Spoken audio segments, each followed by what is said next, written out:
हरियाणा में विधानसभा चुनाव के लिए वोटिंग खत्म होने के बाद एग्जिट पोल के अनुमानों में बीजेपी 10 साल बाद प्रदेश की सत्ता से बाहर होती नजर आ रही है। ध्रुव रिसर्च के मुताबिक बीजेपी को 22 से 32 सीट, कांग्रेस को 50 से 64 सीटें, तो वहीं दूसरे दलों और अन्य को 2 से 5 सीटों का अनुमान है। पी मार्क के मुताबिक बीजेपी को 27 से 35 सीटें, कांग्रेस को 51 से 61 सीटें और दूसरे दलों को 3 से 6 सीटें जाती दिख रही हैं। पीपुल्स पल्स के मुताबिक बीजेपी को 20 से 32 सीट, कांग्रेस को 49 से 61 सीट और अन्य दलों को 6 से 8 सीटों का अनुमान है। मेट्राइज के मुताबिक बीजेपी को 18 से 24 सीट, कांग्रेस को 55 से 62 सीट और अन्य दलों को 3 से 6 सीटें मिल सकती हैं। सी वोटर्स एग्जिट पोल के मुताबिक बीजेपी को 20 से 28 सीटें, कांग्रेस को 50 से 58 सीटें और अन्य दलों के खाते में 12 से 14 सीटें जा सकती हैं। एग्जिट पोल के बाद बीजेपी और कांग्रेस अपनी अपनी जीत के दावे करते नजर आ रहे हैं।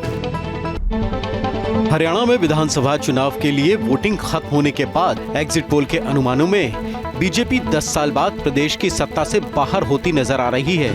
ध्रुव रिसर्च के मुताबिक बीजेपी को 22 से 32 सीट, कांग्रेस को 50 से 64 सीटें, तो वहीं दूसरे दलों और अन्य को 2 से 5 सीटों का अनुमान है। पी मार्क के मुताबिक बीजेपी को 27 से 35 सीटें, कांग्रेस को 51 से 61 सीटें और दूसरे दलों को 3 से 6 सीटें जाती दिख रही हैं। पीपुल्स पल्स के मुताबिक बीजेपी को 20 से 32 सीट, कांग्रेस को 49 से 61 सीट और अन्य दलों को 6 से 8 सीटों का अनुमान है।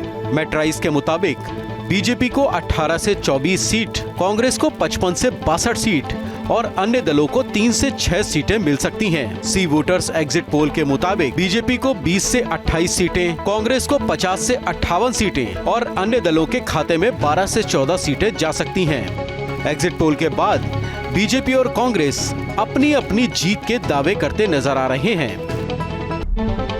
हरियाणा में विधानसभा चुनाव के लिए वोटिंग खत्म होने के बाद एग्जिट पोल के अनुमानों में बीजेपी 10 साल बाद प्रदेश की सत्ता से बाहर होती नजर आ रही है।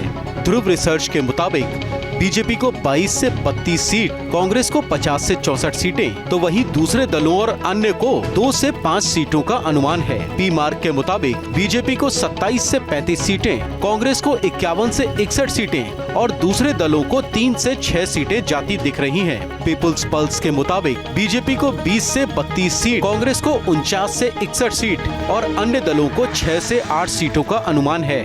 मेट्राइज के मुताबिक बीजेपी को 18 से 24 सीट, कांग्रेस को 55 से 62 सीट और अन्य दलों को 3 से 6 सीटें मिल सकती हैं। सी वोटर्स एग्जिट पोल के मुताबिक बीजेपी को 20 से 28 सीटें, कांग्रेस को 50 से 58 सीटें और अन्य दलों के खाते में 12 से 14 सीटें जा सकती हैं। एग्जिट पोल के बाद बीजेपी और कांग्रेस अपनी अपनी जीत के दावे करते नजर आ रहे हैं।